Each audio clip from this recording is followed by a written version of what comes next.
Hola, hola, aquí estoy nuevamente con ustedes para que sigamos estudiando física. Hoy les traigo otras 4 preguntas relacionadas con cada uno de los componentes de la física. Entonces, a lo que vinimos. Nuestra primera pregunta pertenece al componente de mecánica clásica y dice así: un carro de masa m se mueve sobre la superficie horizontal con velocidad v1 en la dirección que se ilustra la figura A. En cierto instante, un objeto de masa m que se mueve perpendicular a la superficie cae en el interior del carro y continúan moviéndose los dos como se muestra en la figura B. Desprecie el rozamiento entre la superficie de la carretera y el carro. La rapidez del carro después que el bloque cae dentro de él. Y ahí me presentan las 4 opciones de respuesta. Ya sabemos que lo primero que tenemos que saber es qué información nos está brindando la pregunta. Si ustedes se dan cuenta, esta pregunta me menciona 2 variables, que son la masa y la velocidad. Y el producto entre la masa y la velocidad se conoce en física como cantidad de movimiento. También se llama momento lineal, también se llama ímpetu o también se llama momentum. Esa cantidad de movimiento se identifica con la letra P. Quiere decir que P es igual a masa por velocidad. ¿Y qué concluimos de esta fórmula? De esta fórmula podemos concluir que, primero, cantidad de movimiento es directamente proporcional a la masa. Segundo, cantidad de movimiento es directamente proporcional a la velocidad. Tercero, masa y velocidad son inversamente proporcionales. Ahora, ¿qué me están preguntando? ¿Qué sucede con la velocidad cuando el cuerpo cae dentro del carro? Si el cuerpo cae dentro del carro, quiere decir que el carro aumenta su masa. Y si aumenta la masa del carro, su velocidad disminuye. Por ende, la B, la C y la D son nuestros descartes, porque la B dice que la velocidad aumenta, la C también dice que la velocidad aumenta y la D me está diciendo que la velocidad no cambia.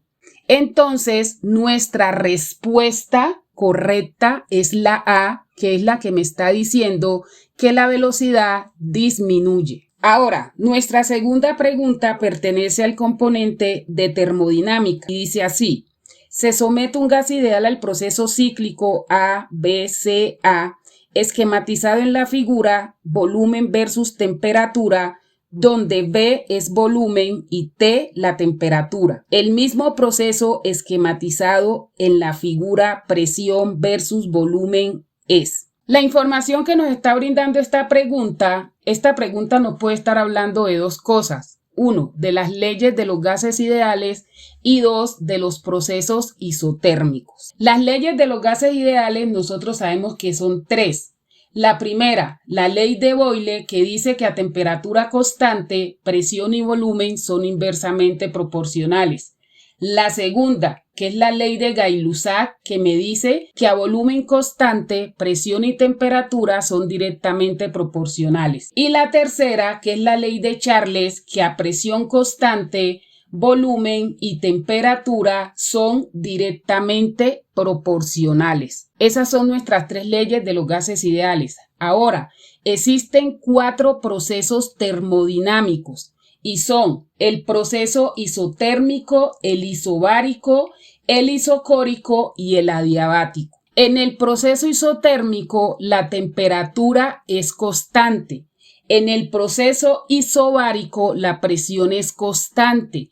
En el proceso isocórico, isométrico o isovolumétrico, el volumen es constante. Y en el proceso adiabático no hay transferencia de calor. Estos 4 procesos se grafican en una gráfica de presión versus volumen. Si el proceso es el isotérmico, me resulta una curva y es llamada curva isoterma. Si el proceso es isobárico, es una línea horizontal. Si el proceso es isocórico, es una línea vertical. Y si el proceso es adiabático, es una línea curva, pero un poco más cerrada que la del proceso isotérmico. Estos 4 procesos también se relacionan con la primera ley de la termodinámica, que me dice que la energía interna es igual al calor menos el trabajo. Con la energía interna se relaciona el proceso isotérmico. Quiere decir que a temperatura constante la energía interna es igual a 0. Con el trabajo se relaciona el proceso isocórico, que dice que a volumen constante el trabajo es igual a 0. Y el adiabático se relaciona con el calor. Como no hay transferencia de calor, entonces Q es igual a 0. Ahora, ¿qué nos están preguntando? Lo que nos están preguntando es que esa gráfica principal, con cuál de las 4 opciones de respuesta se parece. Entonces, la gráfica principal es una gráfica de volumen versus temperatura y me da como resultado una línea recta. Quiere decir que volumen y temperatura son directamente proporcionales a presión constante. Esa línea roja me representa la presión. Ahora, de A hasta B tenemos presión constante, ya sabemos. De B hasta C tenemos volumen constante y de C hasta A tenemos temperatura constante. Entonces vamos a mirar cuál de las opciones de respuesta se parece con mi gráfica. De A hasta B, las opciones A y B me están diciendo que el volumen es constante. Por ende, A y B no pueden ser opciones de respuesta correcta. De A hasta B, C y D me están hablando de presión constante.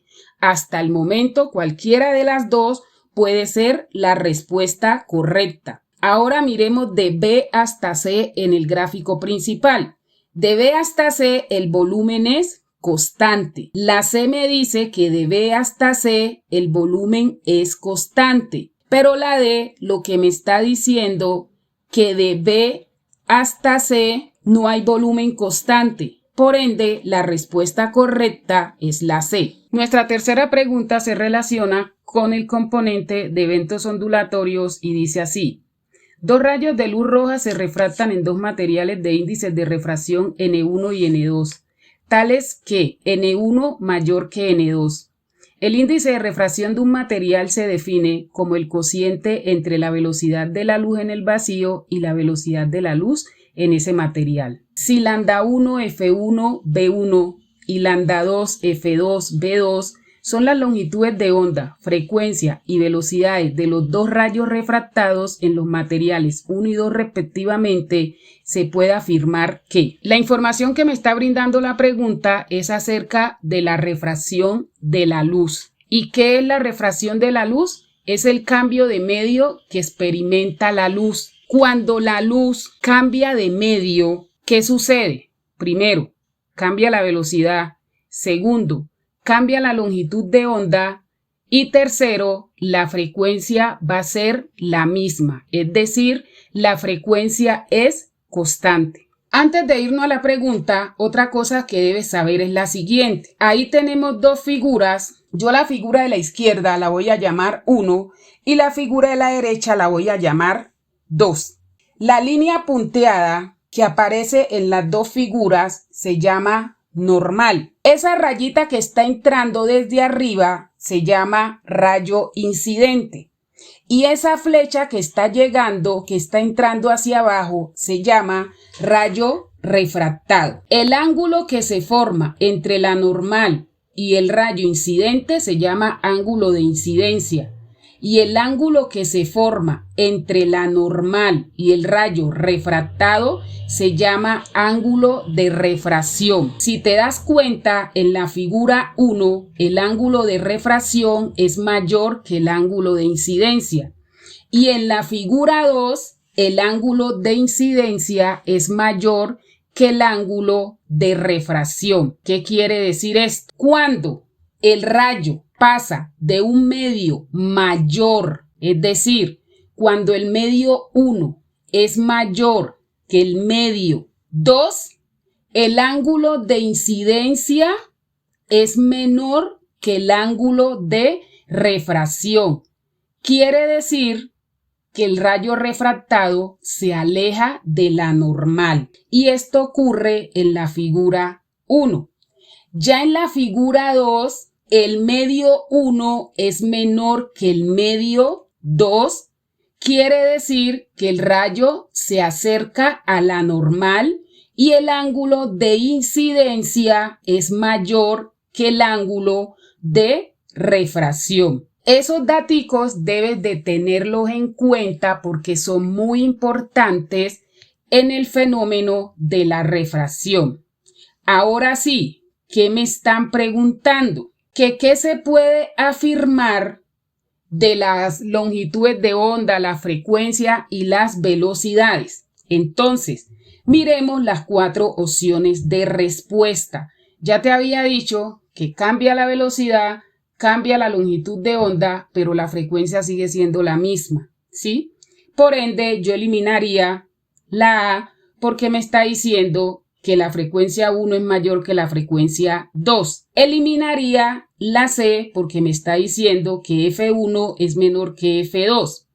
Y eliminaría la D porque me está diciendo que F1 es mayor que F2. Por ende, la respuesta correcta sería la B. Cuarta pregunta, componente electromagnetismo. Dice, se tienen 3 resistencias iguales dispuestas en 3 diferentes configuraciones, como se ven las figuras alimentadas por fuentes iguales. La configuración en la cual la fuente suministra mayor corriente es. A simple vista nos damos cuenta que la información que nos está brindando esta pregunta es acerca de los circuitos eléctricos. ¿Y qué es un circuito eléctrico? Es el conjunto de elementos conectados entre sí por los que puede circular una corriente eléctrica.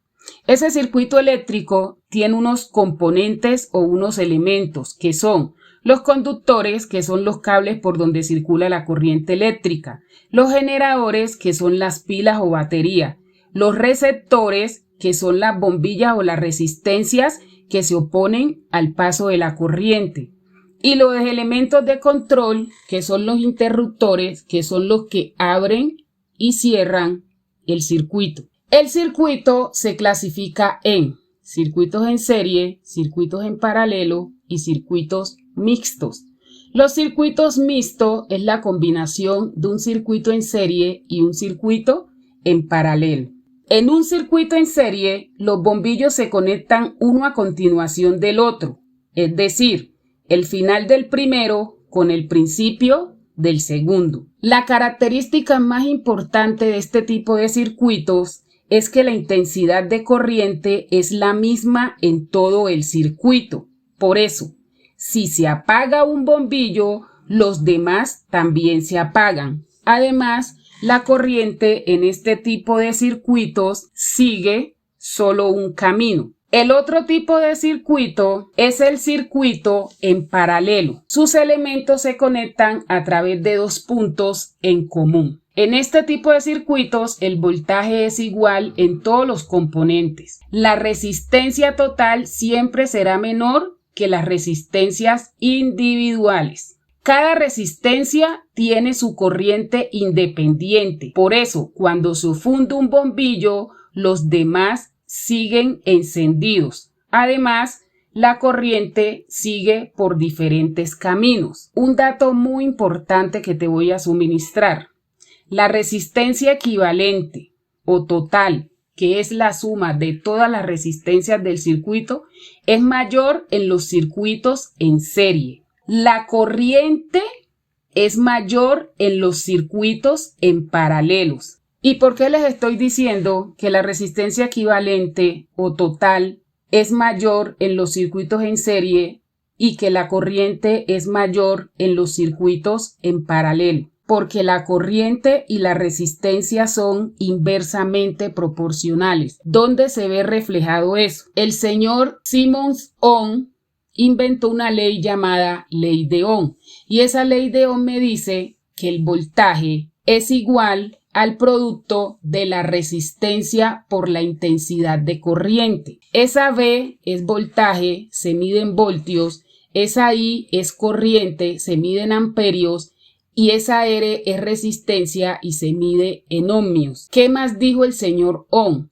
Que el voltaje y la corriente son directamente proporcionales, que el voltaje y la resistencia son directamente proporcionales, pero la resistencia y la corriente son inversamente proporcionales. Entonces, ahora, ¿qué me están preguntando? Lo que me están preguntando es en cuál de los 4 circuitos que me muestra la pregunta hay mayor corriente. Ya sabemos que el circuito que maneja mayor corriente es un circuito en paralelo. Entonces, lo que tenemos que identificar de esos 4 circuitos, ¿cuál está en paralelo? El primer circuito, si te das cuenta, es un circuito en serie. El segundo circuito es un circuito mixto. El cuarto circuito es un circuito mixto. Y el tercer circuito es un circuito en paralelo. Por ende, la respuesta correcta sería la C. Bueno, esto ha sido todo por el día de hoy. Gracias por escucharme. Los espero para que se suscriban a mi canal. ¡Chao!